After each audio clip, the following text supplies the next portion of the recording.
Hello students, पिछले lecture में हमने एल्केन, एल्कीन, एल्काइन हाइड्रोकार्बन्स को डिस्कस किया था, जिसके अंदर हमने अलग अलग मेंबर्स देखे थे कि एल्केन में कौन से मेंबर्स हैं, एल्कीन में कौन से मेंबर्स हैं, एल्काइन के कौन से मेंबर्स हैं, और उनके डॉट स्ट्रक्चर की हमने बात की थी। इस वीडियो में हमारा जो फर्स्ट टॉपिक है वो है उनको नेम कैसे किया जाए। मैंने हर कंपाउंड के आगे एक नेम लिखा था, वो नेम मैंने कैसे लिखा, वो कैसे आया, अब हम वो चीज पढ़ेंगे। तो बेसिकली सबसे पहले आपको जो एक पॉइंट याद रखना है वो है अगर हम एल्केन की नेमिंग कर रहे हैं तो आपको एक सफिक्स यूज करना होता है जो कि होता है ANE। अगर हम एल्कीन की नेमिंग कर रहे हैं तो सफिक्स यूज करना है ENE। सफिक्स क्या होता है?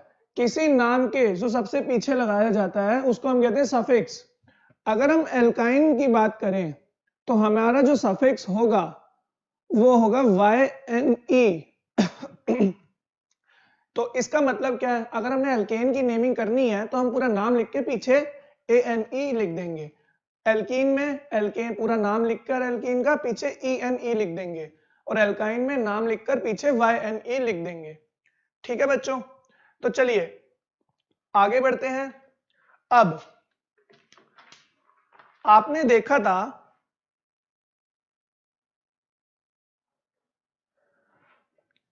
हमारा जो अब हम एक टेबल बनाएंगे। अब इसको टॉपिक का नाम है IUPAC नेमिंग। तो एक टेबल बनाते हैं। सबसे पहले आता है number of carbon atoms.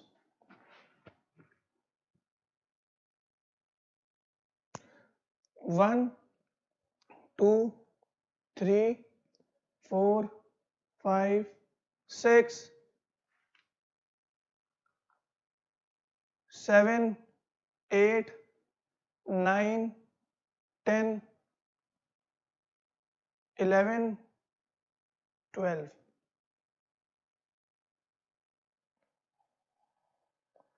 Name, meth, eth, prop, but, pent, hex, hept, oct, non, dec, undec, dodec. अब बच्चों ये है क्या? अगर हमारा कोई एक हाइड्रोकार्बन है, उसके अंदर एक कार्बन प्रेजेंट है, तो उसके नेमिंग में हम सबसे पहले लिखेंगे मिथ, और उसके बाद जो भी सफिक्स उसके लिए होगा वो। तो चलिए अब हम थोड़े क्वेश्चंस प्रैक्टिस करते हैं। तो देखिए, मैं कुछ कंपाउंड्स बना रहा हूं, इसकी हम नेमिंग देखेंगे।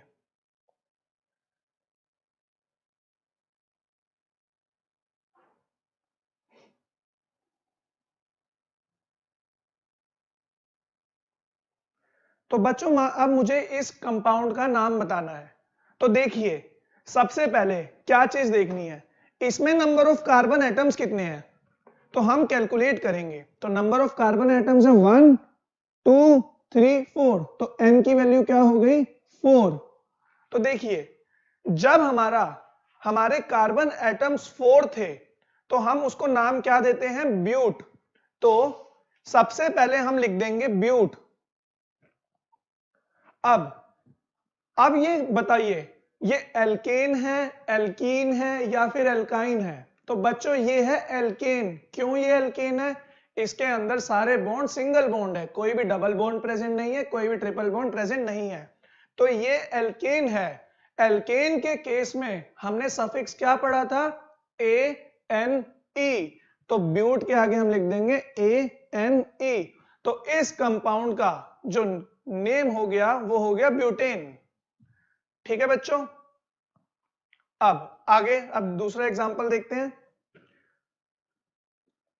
आप आप वीडियो पॉज करके आप मुझे इसका नाम बताइए।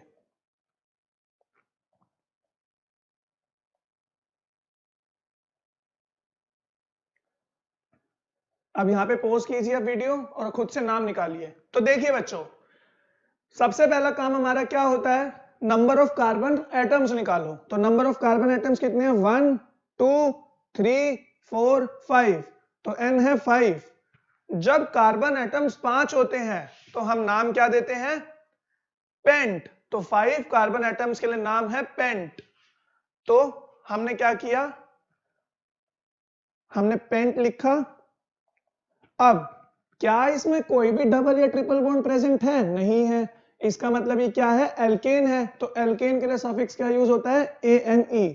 तो पेंट इन, ये हमारा नाम हो गया है इस कंपाउंड का। नेक्स्ट,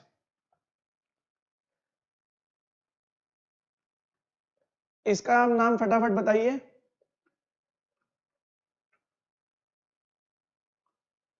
इसके अंदर सबसे पहला काम हमारा क्या है, number of carbon atoms count करना। तो 1 2 3, तो n है 3। तो 3 के लिए हमारा जो नेम होता है वो क्या होता है, प्रोप। तो हम लिखेंगे प्रोप। और ये हमारा एल्केन है। क्यों एल्केन है, कोई डबल और कोई ट्रिपल बॉन्ड प्रेजेंट नहीं है। तो सफिक्स क्या आ जाएगा हमारा, ANE। तो ये हो गया प्रोपेन।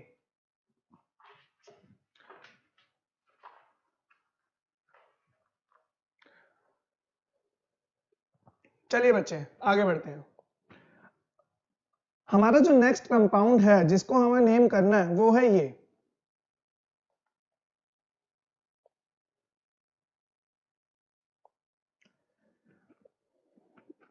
तो देखिए बच्चों, सबसे पहले हमारा सबसे पहला काम क्या होता है, नंबर ऑफ कार्बन एटम्स को काउंट करना।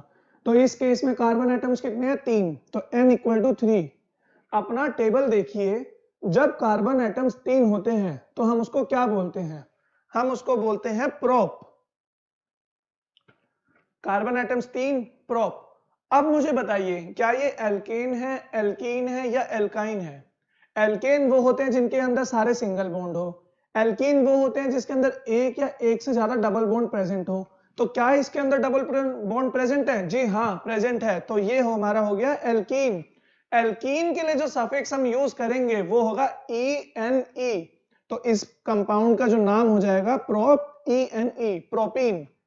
इसको हम प्रोपीन बोलते हैं। चलिए अब नेक्स्ट,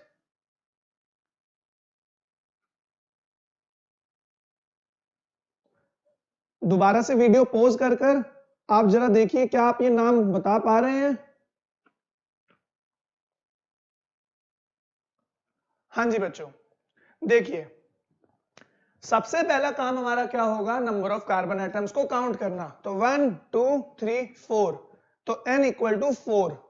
अब 4 कार्बन एटम्स के लिए हमारा नाम क्या था, 1 के लिए मिथ, 2 के लिए इथ, 3 के लिए प्रोप, 4 के लिए ब्यूट। तो ब्यूट, क्या ये एल्केन है या एल्कीन है या एल्काइन है, तो बच्चों ये है एल्कीन, क्योंकि यहां पर डबल बॉन्ड प्रेजेंट है। तो सफिक्स क्या आ जाएगा, ENE। तो इस कंपाउंड का हमारा नाम क्या हो गया, ब्यूटीन। चलिए आगे बढ़ते हैं। अब मुझे जरा आप इस कंपाउंड का नाम बताइए। तो देखिए सबसे पहले number of carbon atoms count करेंगे। तो नंबर ऑफ कार्बन एटम्स कितने हैं, 2। तो 2 के लिए हमारा नेम क्या था, इथ। तो हमने इथ लिखा। अब क्या ये एल्केन है, क्या ये एल्कीन है, क्या ये एल्काइन है। क्या इसके अंदर कार्बन के बीच में सारे सिंगल बॉन्ड है, नहीं। क्या डबल बॉन्ड है, नहीं। क्या ट्रिपल बॉन्ड है, जी हाँ, इसके बीच में सारे ट्रिपल बॉन्ड्स हैं। तो ये क्या हो गया, ये आ गया एल्काइन कैटेगरी में। एल्काइन के लिए जो हमारा सफिक्स यूज होता है वो होता है YNE। तो इथ, YNE, नाम क्या हो गया, इथाइन।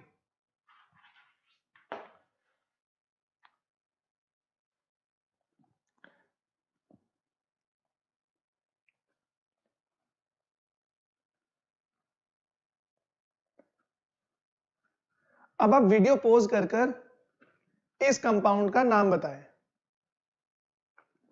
तो देखिए नंबर ऑफ कार्बन एटम्स है कितने, 1 2 3 4।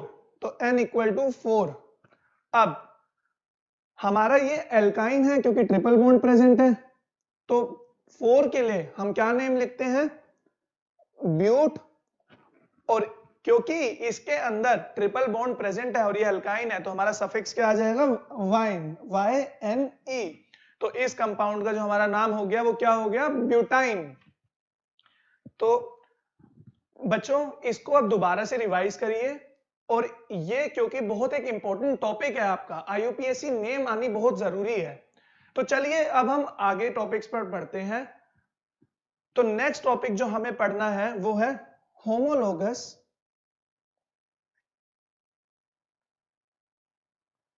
Series.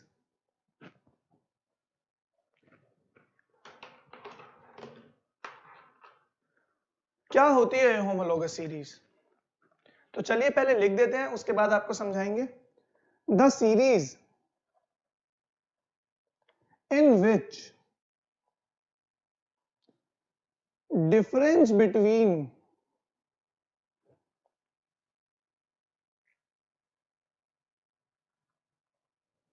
any two consecutive members is CH2 is called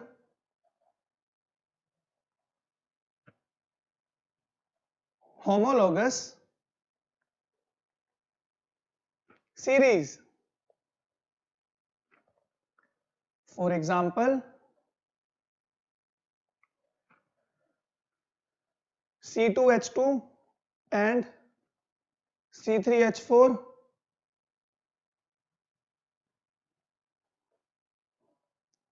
second C3H8 and C2H6, next C4H6 and C3H4। तो देखिए अब होमोलोगस सीरीज होती क्या है। होमोलोगस सीरीज अगर किसी कंसेक्यूटिव मेंबर्स लिए जाएं किसी एल्केन, एल्कीन या एल्काइन के, और उनके बीच में डिफरेंस जो आए हमारा वो CH2 का आए, तो उन कंपाउंड्स को हम बोलते हैं, वो कंपाउंड्स होमोलोगस सीरीज के मेंबर हैं। जैसे कि हमने एग्जांपल लिए हैं, तो देखिए अब हमने पहला एग्जांपल जो लिया है वो क्या है, C2H2 C3H4। तो देखिए बच्चों अगर मैं C3H4 लूं और उसमें से C2H2 माइनस करें, तो बेसिकली एक कार्बन ज्यादा है इसमें और 2 हाइड्रोजन ज्यादा है, तो क्या CH2 बच रहा है, बिल्कुल।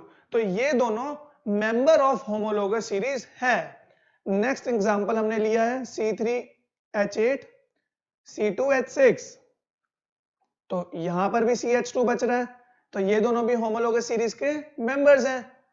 तीसरा C4H6 एंड C3H4, यहां पर भी CH2 बच रहा है, तो ये जो है ये different members of homologous series है। अब जो हमारी होमोलोगस सीरीज होती है उनकी कुछ प्रॉपर्टीज होती हैं, तो अब हम वो डिस्कस करते हैं।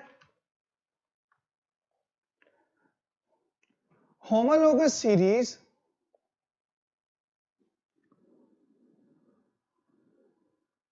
are similar in nature. That means, what does that means? अगर किसी मतलब होमोलोगस सीरीज, मान लो अगर कुछ प्रॉपर्टीज हैं जैसे कि मेल्टिंग पॉइंट या फिर बॉइलिंग पॉइंट, अगर वो इंक्रीजिंग ऑर्डर में है तो सारे ही कंपाउंड्स का इंक्रीज करेगा, और डिक्रीजिंग ऑर्डर में तो सबका ही डिक्रीज करेगा। तो जैसे कि the properties like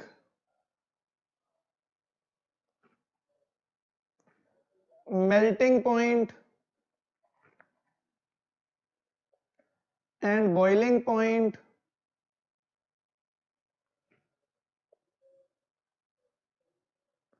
are either in increasing or decreasing order।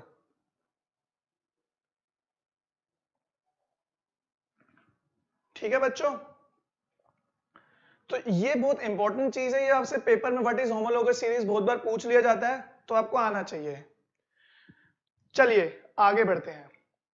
Next जो हमें पढ़ना है वो पढ़ना है एल्काइल ग्रुप के बारे में।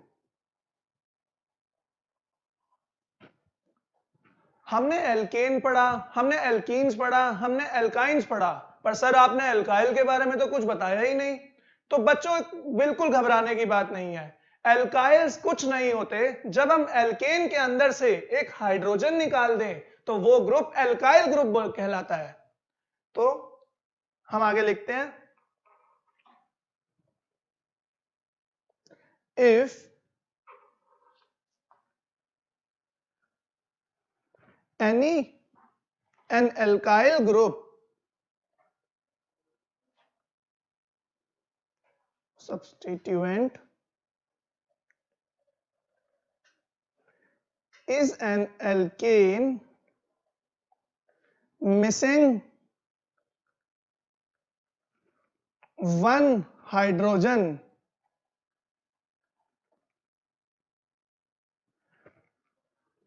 हमारा ये क्या था बच्चों, ये था हमारा मीथेन। अगर मैं इसमें से एक हाइड्रोजन माइनस कर दूं तो क्या बनेगा, मिथाइल। अगर एक हाइड्रोजन माइनस करने पर जो ग्रुप बनता है वो एल्काइल ग्रुप होता है। तो मीथेन का alkyl group methyl, suffix change होता है। तो अब हम बात करते हैं सफिक्स और जनरल फॉर्मूला की एल्काइल ग्रुप्स के लिए। तो देखिए बच्चों, जो सफिक्स यूज करना है हमें, यूज्ड इन एल्काइल ग्रुप्स,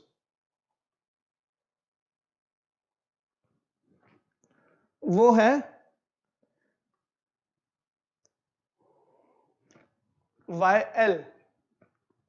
और जनरल फॉर्मूला क्या है,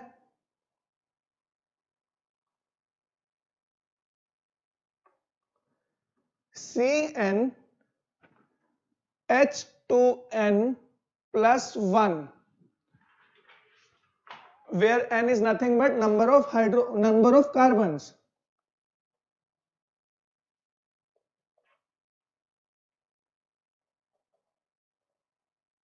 तो देखिए बच्चों,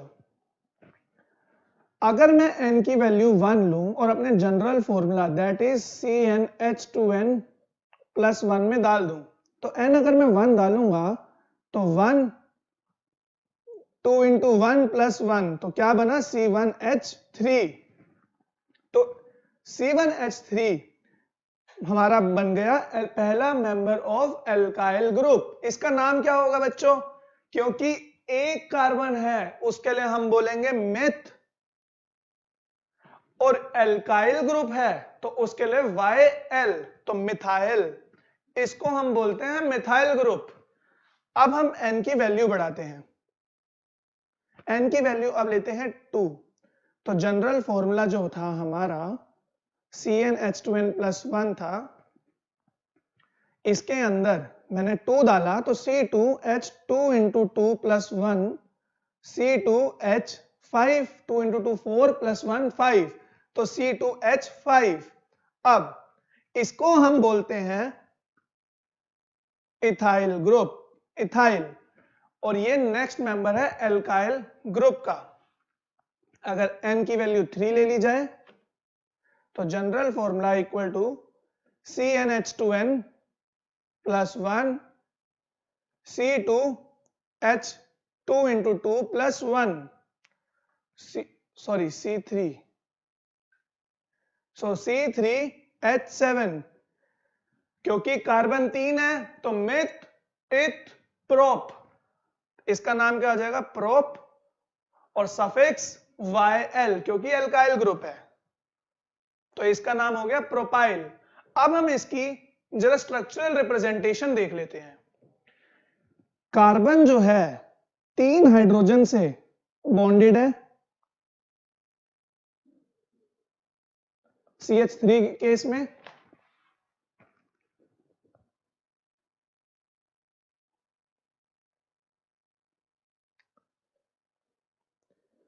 ये तो CH3 बन गया। एक इलेक्ट्रॉन अभी भी फ्री है बॉन्ड फॉर्मेशन के लिए, और यहां पर क्या आके अटैक करेगा कार्बन पर, क्या कौन से कंपाउंड्स के साथ ये एल्काइल ग्रुप्स बॉन्ड बनाएंगे to achieve the nearest noble gas configuration. तो जिन ग्रुप्स के साथ ये कार्बन बॉन्ड बनाएगा उन्हें हम बोलते हैं फंक्शनल ग्रुप, जो कि हमारा नेक्स्ट टॉपिक है, अभी हम पढ़ने वाले हैं वो। तो इसी तरीके से हम इसको ऐसे भी रिप्रेजेंट कर सकते हैं, हाइड्रोजन हाइड्रोजन हाइड्रोजन। और इसकी बात की जाए C2H5 की, तो C carbon hydrogen hydrogen hydrogen. तो इस केस में यहां पर एक वैकेंट स्पेस है जहां पर दूसरा ग्रुप आकर अटैच हो सकता है। C3H7 की बात करें तो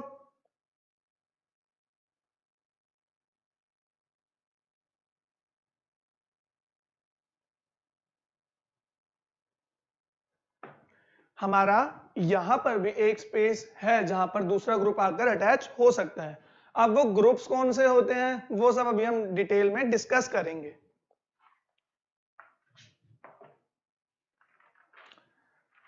जो नेक्स्ट टॉपिक बच्चों अब हमें पढ़ना है वो है functional group.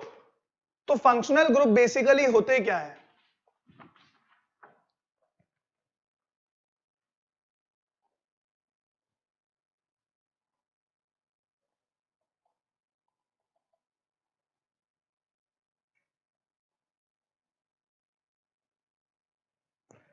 Functional group are nothing but, जब जब भी फंक्शनल ग्रुप एक एल्काइल ग्रुप के साथ अटैच होते हैं तो प्रॉपर्टीज चेंज कर देते हैं। अगर मिथाइल ग्रुप की कुछ प्रॉपर्टीज है उसके साथ मैंने कोई फंक्शनल ग्रुप अटैच कर दिया तो वो प्रॉपर्टीज को एनहांस कर देगा और चेंज कर देगा। वो अलग तरीके से रिएक्ट करेंगे, अलग तरीके से वो दिखेंगे। तो physical as well as chemical properties change हो जाती हैं फंक्शनल ग्रुप के अटैच होने से। और किसके साथ अटैच होने से? एल्काइल ग्रुप के साथ अटैच होने से। तो different type of functional group कौन कौन से हैं वो मैं लिख रहा हूं, आप जरा देखिए। सारे के सारे आपको नहीं पढ़ने हैं क्योंकि ये आपके सिलेबस में नहीं है, पर एक नॉलेज होनी चाहिए कि फंक्शनल ग्रुप इतने तरीके के होते हैं।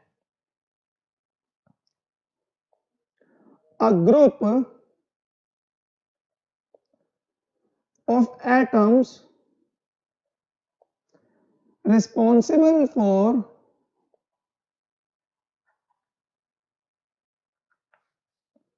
the characteristic reaction of a particular compound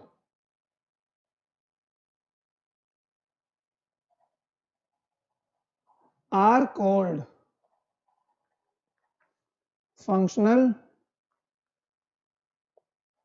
groups।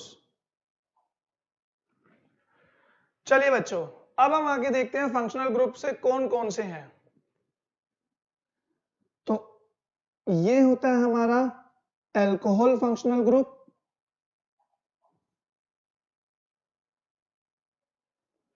Next है हमारा कार्बोक्सिलिक एसिड,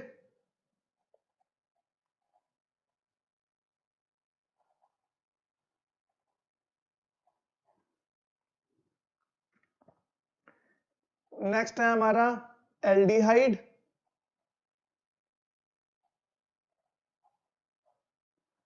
नेक्स्ट है हमारा कीटोन,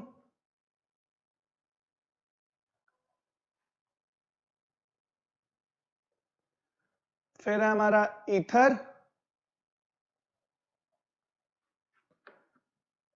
नेक्स्ट है हमारा अमाइन,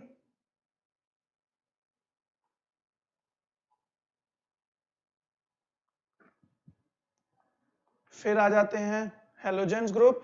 हेलोजेंस कौन कौन से? Chloro,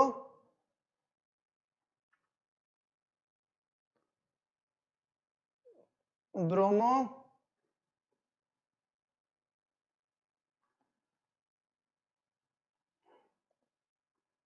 iodo.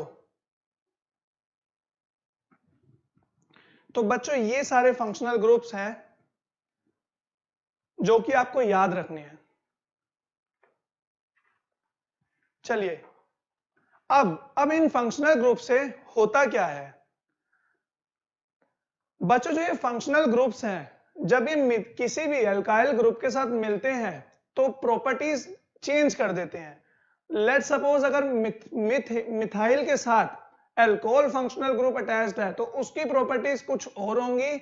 अगर मिथाइल के साथ कार्बोक्सिलिक एसिड वाला फंक्शनल ग्रुप प्रेजेंट है उसकी प्रॉपर्टीज कुछ और होंगी। दोनों कंपाउंड अलग तरीके से बिहेव करेंगे। अब क्योंकि हमने अल्कोहल सबसे पहले लिखा है तो हम अल्कोहल की अब स्टडी करते हैं।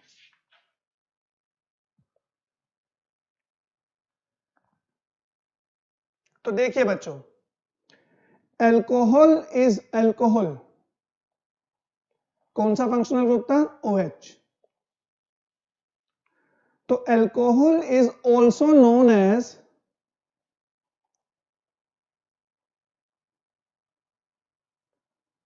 फिनोल। बच्चों आपसे अलग अलग कंपाउंड्स पेपर में आपको दिए जाते हैं जिसके अंदर फंक्शनल ग्रुप प्रेजेंट होते हैं और आपसे पूछा जाता है कि इनका नाम बताइए। तो हम कुछ एग्जांपल्स लेंगे जिससे आपको चीजें अच्छे से क्लियर होंगी। तो जब अगर आपको दिख रहा है किसी कंपाउंड के अंदर OH ग्रुप प्रेजेंट है तो उनकी नेमिंग करते हुए जो सफिक्स यूज होता है उसे हम कहते हैं OL। तो सफिक्स क्या होता है? OL। और ये OL आया कहां से? फिनोल का एंड OL। ठीक है, अब आगे बढ़े। तो सबसे पहला जो सबसे बेसिक हमारा अल्कोहल है, सबसे बेसिक मैंने आपको क्या बताया था, हमारे फंक्शनल ग्रुप किसके साथ अटैच होते हैं? अल्काइल ग्रुप के साथ। अल्काइल ग्रुप का सबसे पहला मेंबर कौन सा था? CH3। आप पीछे जाकर देखिए। तो CH3 के साथ जब OH प्रेजेंट होगा, अटैच होगा, इसका नाम क्या होगा? अब ये आपको आना चाहिए। इसको हम क्या बोलते हैं? मीथेन। अगर मैं इसको CH3 की बात करूं, इसके अंदर एक कार्बन प्रेजेंट है तो मिथ एन ई यूज नहीं करेंगे। और क्योंकि सफिक्स जो यूज करेंगे हम वो किसका करेंगे?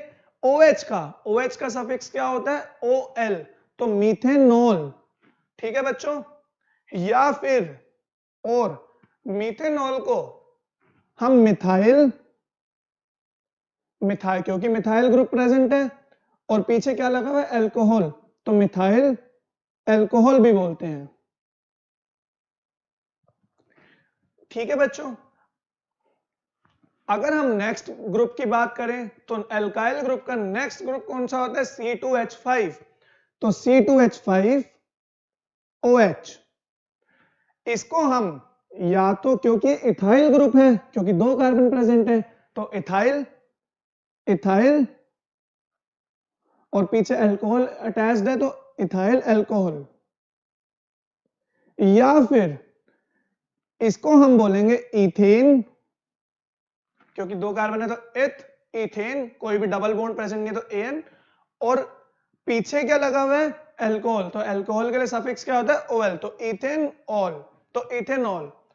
आपसे पेपर में एक क्वेश्चन पूछा जाता है कि हम इथेनॉल कंजम्पशन से हमें कुछ नहीं होता, पर अगर मीथेनॉल कंज्यूम कर ले तो उससे इंसान जो होता है, कुछ भी कोई भी जो मीथेनॉल को कंज्यूम कर रहा है वो डेड हो जाता है।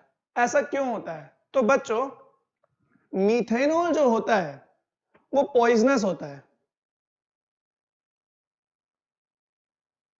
और जो इथेनॉल होता है वो कॉन्स्टिट्यूएंट होता है डिफरेंट डिफरेंट ड्रिंक्स का।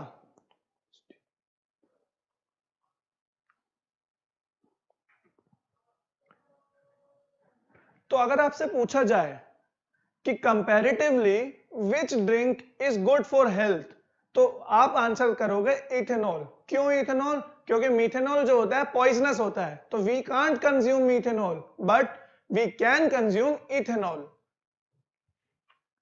अगर मैं और आगे बढ़ूं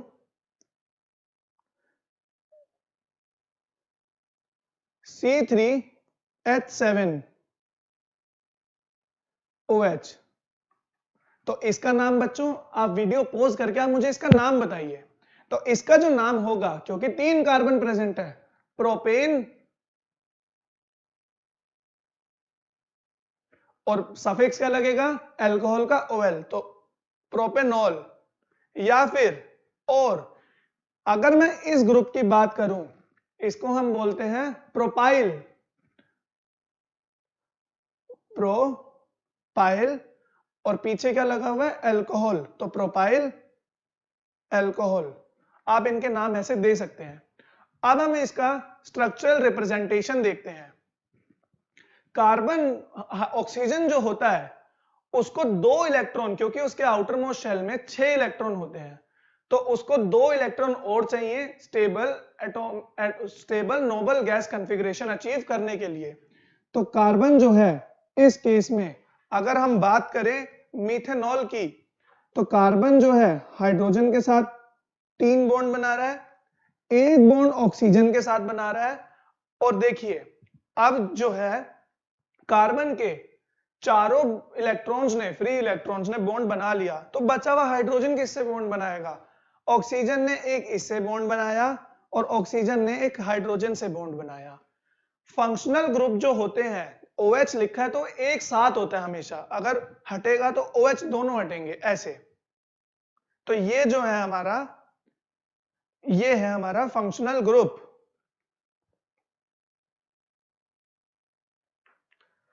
अब ऐसे ही अगर हम बात करें C2H5OH की, तो कार्बन कार्बन बॉन्ड, हाइड्रोजन इस 3 कनेक्ट होंगे, इससे 2, और ऑक्सीजन और हाइड्रोजन।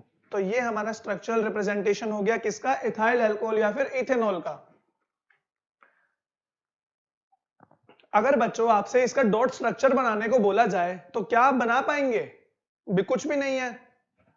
अगर हम इसी की बात करें तो कार्बन के जो 4 इलेक्ट्रॉन्स हैं,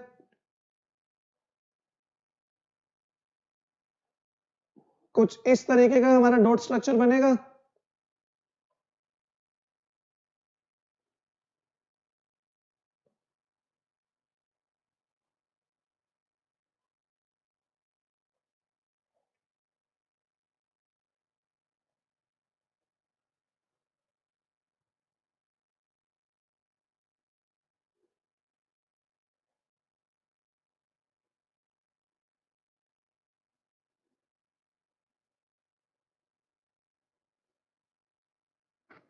कुछ इस तरीके का। तो चलिए आगे बढ़ते हैं बच्चों। अब हमने अभी तक अल्कोहल डिस्कस किए हैं, अल्कोहल की नेमिंग कैसे होती है, इनकी प्रॉपर्टीज हैं वो अभी हम आगे पढ़ेंगे। अब नेक्स्ट जो हम पढ़ने वाले हैं वो है कार्बोक्सिलिक एसिड।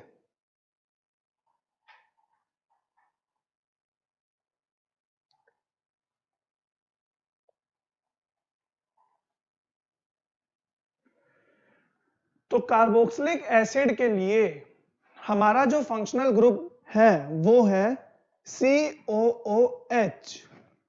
ठीक है बच्चों, मतलब कि कुछ इस तरीके का।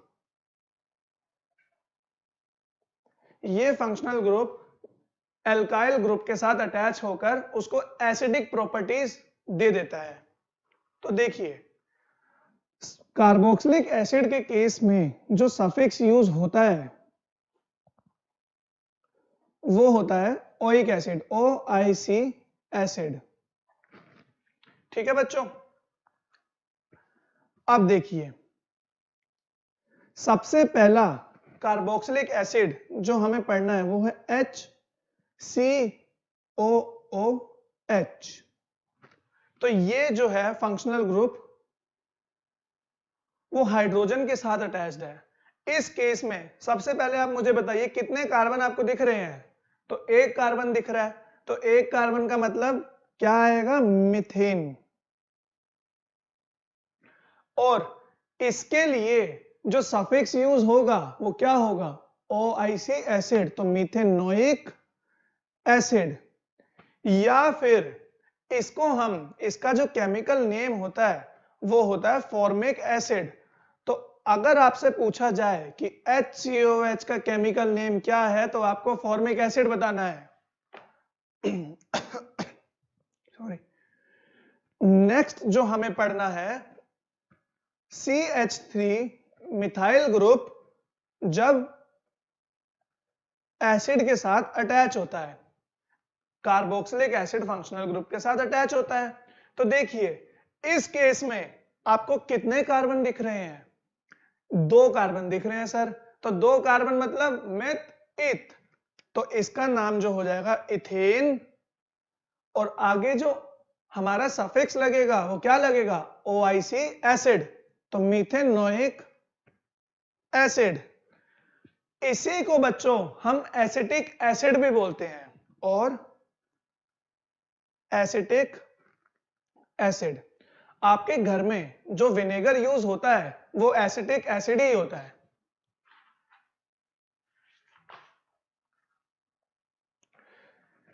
तो नेक्स्ट हम डिस्कस करते हैं C3H7 COOH, ये क्या है? तो देखिए सबसे पहले C3H7 को अगर हम और तोड़ कर लिखें तो CH3 CH2 लिख सकते हैं, और आगे इसको ऐसे लिख सकते हैं। क्या कोई डाउट इसमें? तो देखिए अब number of carbon atoms count करते हैं, 1 2 3 4, तो 4 कार्बन एटम्स हैं, तो 4 कार्बन एटम्स के लिए हम क्या बोलेंगे? मेथ इथ प्रोप ब्यूट, तो ब्यूटेन, और पीछे सफिक्स ओइक एसिड, तो ब्यूटेनोइक एसिड। या फिर ये कौन सा एल्काइल ग्रुप है? इसको हम बोलते हैं ब्यूटाइल, तो ब्यूटाइल सॉरी ब्यूट,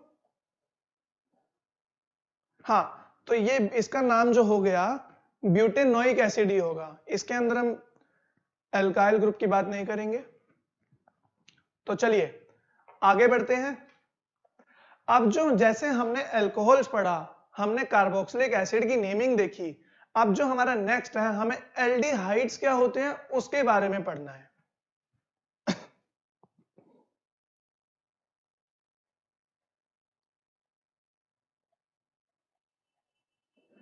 एल्डिहाइड्स हमारे CHO फंक्शनल ग्रुप होते हैं। अगर हम स्ट्रक्चरल रिप्रेजेंटेशन देखें तो कुछ इस तरीके का। ठीक है बच्चों, तो देखिए सबसे पहले हमारा एल्डिहाइड ग्रुप हाइड्रोजन के साथ कनेक्टेड है, तो इसमें कितने नंबर ऑफ कार्बन एटम्स हैं? सर 1, तो इसके लिए हम क्या बोलेंगे? मीथेन। अच्छा, एक बात मैं इसमें बताना भूल गया, जो इसके लिए सफिक्स यूज होता है वो होता है AL, तो सफिक्स AL। हाँ, अब अपने क्वेश्चन पे वापस आते हैं। तो नंबर ऑफ कार्बन एटम्स कितने हैं? सर 1 है। ठीक है, तो उसके लिए हम क्या बोलेंगे? मीथेन, और सफिक्स क्या यूज करेंगे? AL, तो इसका नाम जो हो गया मीथेन अल। इसको हम बच्चों फॉर्मल डिहाइड भी बोलते हैं, HCOH को। ये था हमारा फर्स्ट कंपाउंड। अब नेक्स्ट देखते हैं CH3CHO को। इसके अंदर कार्बन एटम्स कितने हैं? 2 कार्बन एटम्स हैं, 2 के लिए इथेन, और हमारा सफिक्स क्या होगा? अल, इथेनल। तो ये हमारा इसका नाम हो गया कंपाउंड का, या फिर इसको हम एसिटल डिहाइड भी बोलते हैं।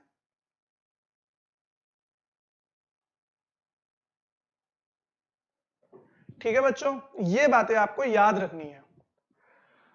अब हमने अल्कोहल्स की नेमिंग देखी, हमने कार्बोक्सिलिक एसिड की नेमिंग देखी, हमने एल्डिहाइड की देखी, जो कि हमारे 10th क्लास के सिलेबस में सबसे ज्यादा इंपॉर्टेंट है, और क्वेश्चन जो आते हैं हमारे वो इन्हीं से आते हैं। तो नेक्स्ट जो अब हमें पढ़ना है वो हमें पढ़ना है soaps and detergent, one of the most important topic of this chapter. ऐसे कई कुछ ही पेपर हैं जिसके अंदर इस टॉपिक से क्वेश्चन ना आया हो, तो इसको बड़ा ध्यान से समझना।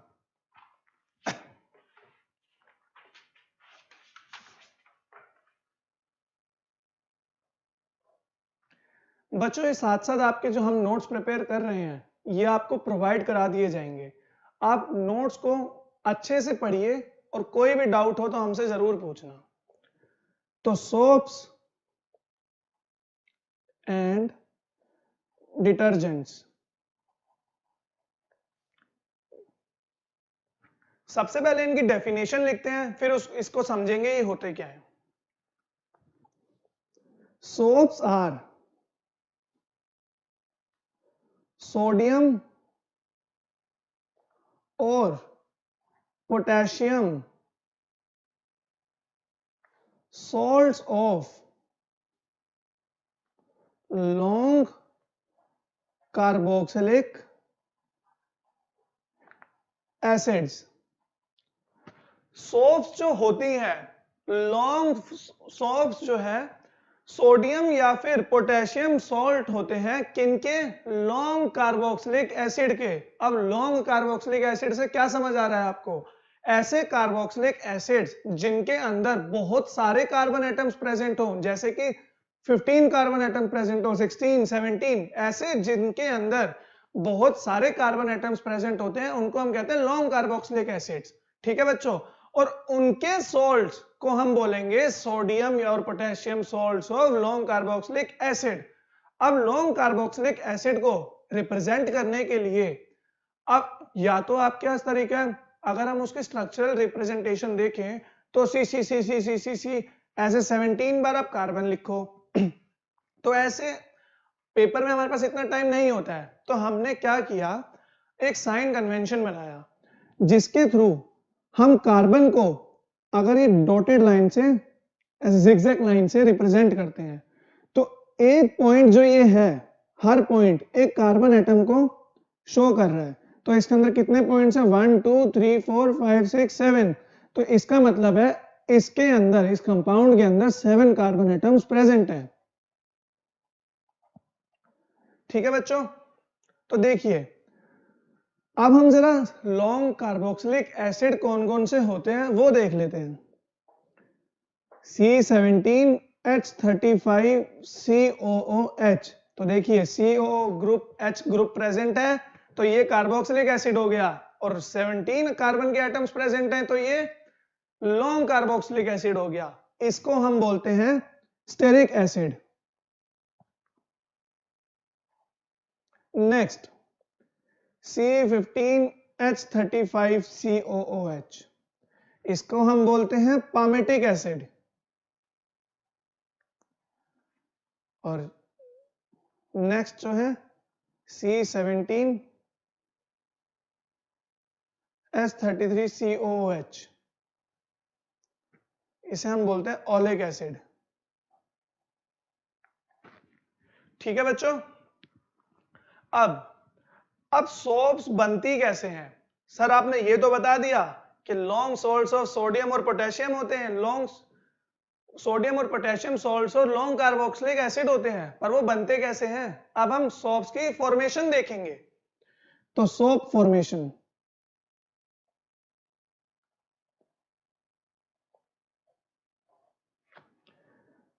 जब हमारे लॉन्ग कार्बोक्सिलिक एसिड बेस के साथ रिएक्ट करते हैं, कौन से बेस? जिसके अंदर सोडियम या फिर पोटेशियम प्रेजेंट हो, लाइक NaOH, ये हमारा बेस है। तो जब ये एसिड और बेस जब रिएक्ट करते हैं क्या बनता है बच्चों? हमने न्यूट्रलाइजेशन रिएक्शन में बहुत अच्छे से पढ़ा था, salt C17H35 COO minus Na plus plus H2O, ये होता है हमारा वाटर, और ये हमारा क्या होता है? Sodium salt of long carboxylic acid. बच्चों यही तो हमने पढ़ा था कि सोप होता है। इस मॉलिक्यूल को ही हम सोप बोलते हैं। तो चलिए, अभी हमने बोला सोडियम या फिर पोटेशियम। अब जरा पोटेशियम, जिस बेस के अंदर पोटेशियम प्रेजेंट हो उसका भी देख लेते हैं।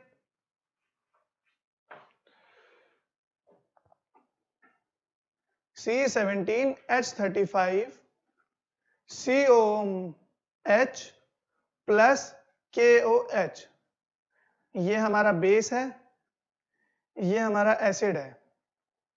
जब ये आपस में रिएक्ट करेंगे तो C17H35 COO minus K plus H2O, ये हमारा सोप फॉर्मेशन, सोप बना और वाटर बना। तो इस तरीके से सोप्स की प्रिपरेशन होती है। अब सोप्स किसी डर्टी क्लॉथ पर किस तरीके से काम करते हैं, मिसल्स क्या होती हैं, ये सब हम नेक्स्ट लेक्चर में पढ़ेंगे। तब तक के लिए आप इसको रिवाइज कीजिए। कोई डाउट्स है तो हमसे पूछिए। Thank you so much.